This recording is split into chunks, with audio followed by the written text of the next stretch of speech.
Saudara-saudari yang terkasih, kasih atau cinta kasih itu sesuatu yang bersifat universal, berlaku di mana-mana. Bahkan tidak hanya manusia, binatang pun demikian. Kalau Bapak Ibu pernah menonton atau mungkin sering menonton Animal Planet di TV,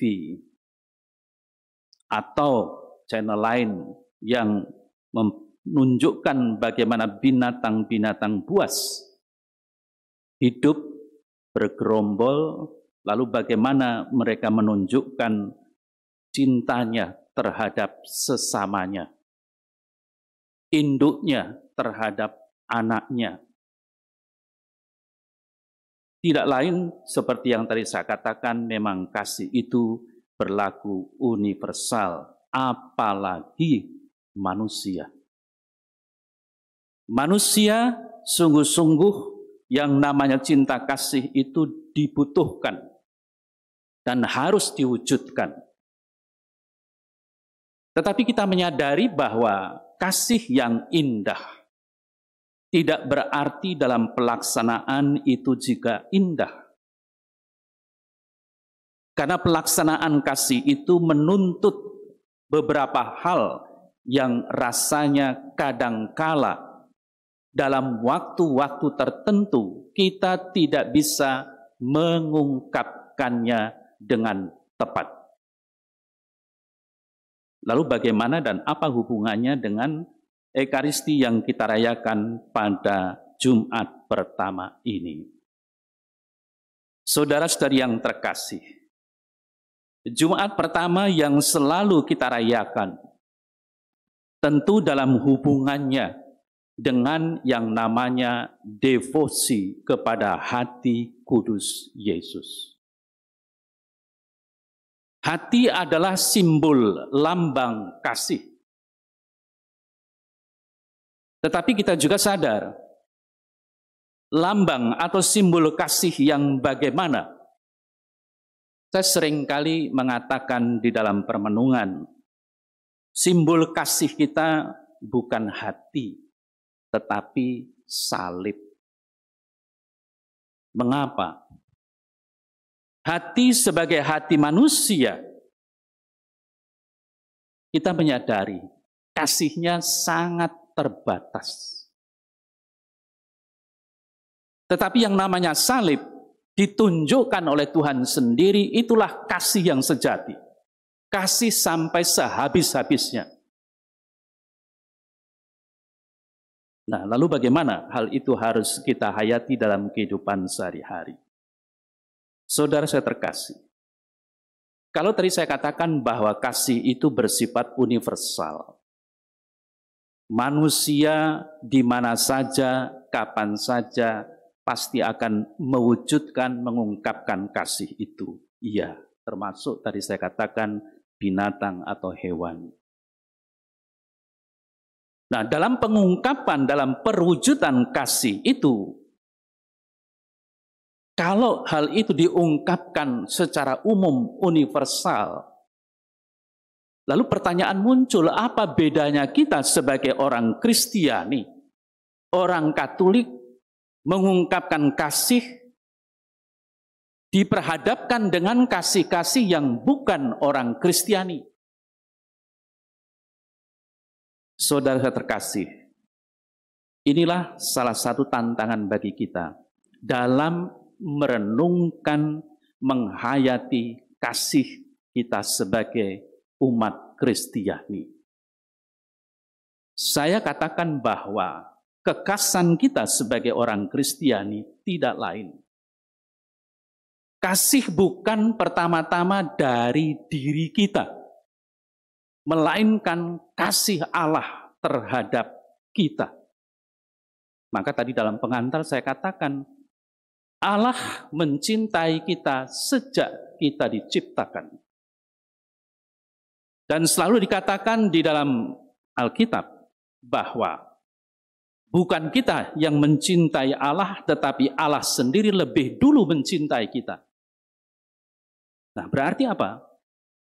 Berarti ungkapan cinta kita pertama-tama dan harus ini yang mendasar dalam kehidupan kita sebagai orang Kristiani, sebagai tanggapan, sebagai balasan kasih Allah terhadap diri kita. Itulah yang memotivasi kita. Dengan kata lain, sebagai umat Kristiani, kita orang yang tahu diri. Orang yang selalu bersyukur kepada Allah. Karena Allah telah mencintai kita dan terus mencintai kita. Lalu apa buktinya?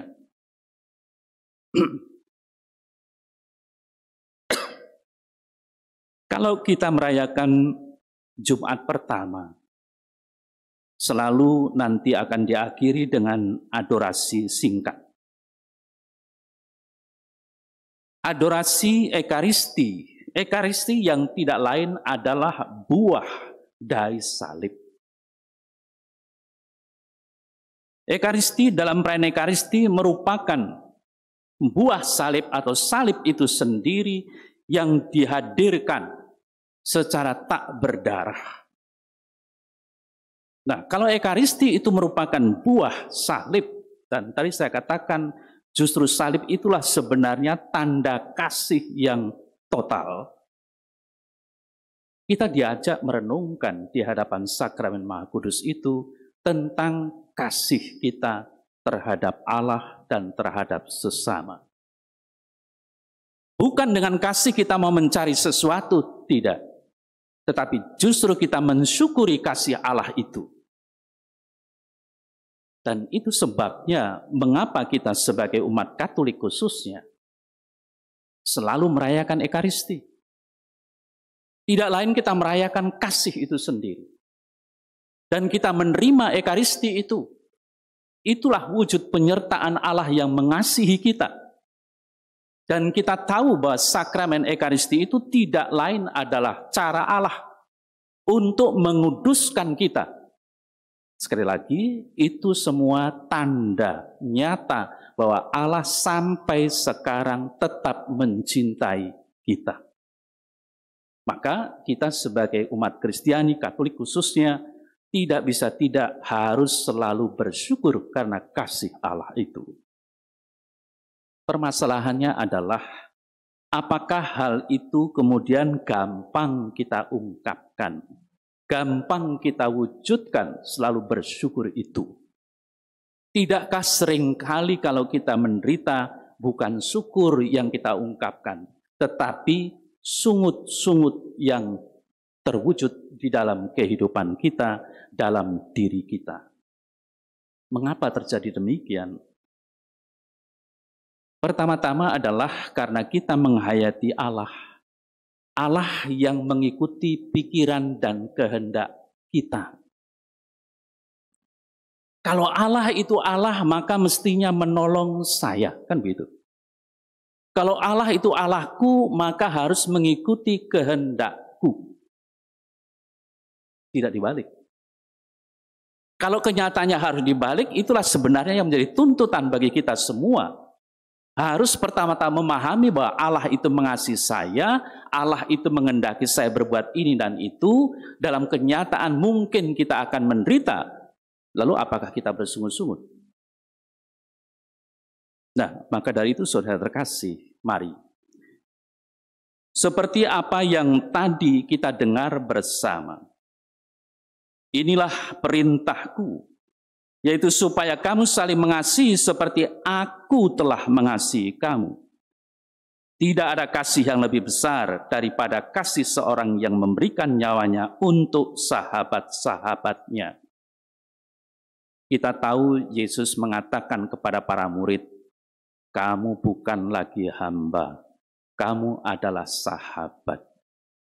Dan di sini sangat jelas dikatakan, kasih Yesus terhadap sahabat-sahabatnya mati di kayu salib.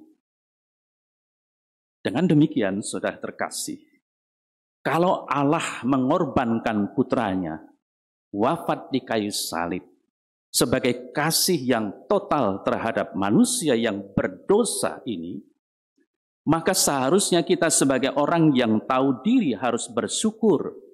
Dan bagaimana kita mengungkapkan rasa syukur itu bukan hanya dengan mulut, bukan hanya dengan pujian syukur, tetapi dengan tindakan-tindakan kita selama kita hidup di dunia ini. Yakni bagaimana kita harus saling mengasihi itu, satu dengan yang lain. Kasih yang harusnya bukan mencari sesuatu, tetapi mengungkapkan sesuatu. Mengapa? Karena kita telah lebih dulu Allah mengasihi diri kita. Itulah sekali lagi dasarnya kita mengasihi. Maka marilah saudara terkasih, dalam perayaan Ekaristi, di mana kita akan menerima kasih Allah itu dalam sakramen Ekaristi, sungguh-sungguh kita harus mengucap syukur kepada Allah. Dan sekali lagi, apa yang kita ucapkan bukan hanya soal ucapan, tetapi bagaimana hal itu diungkapkan, bagaimana itu diwujudkan dalam seluruh kehidupan kita sehari-hari. Amin.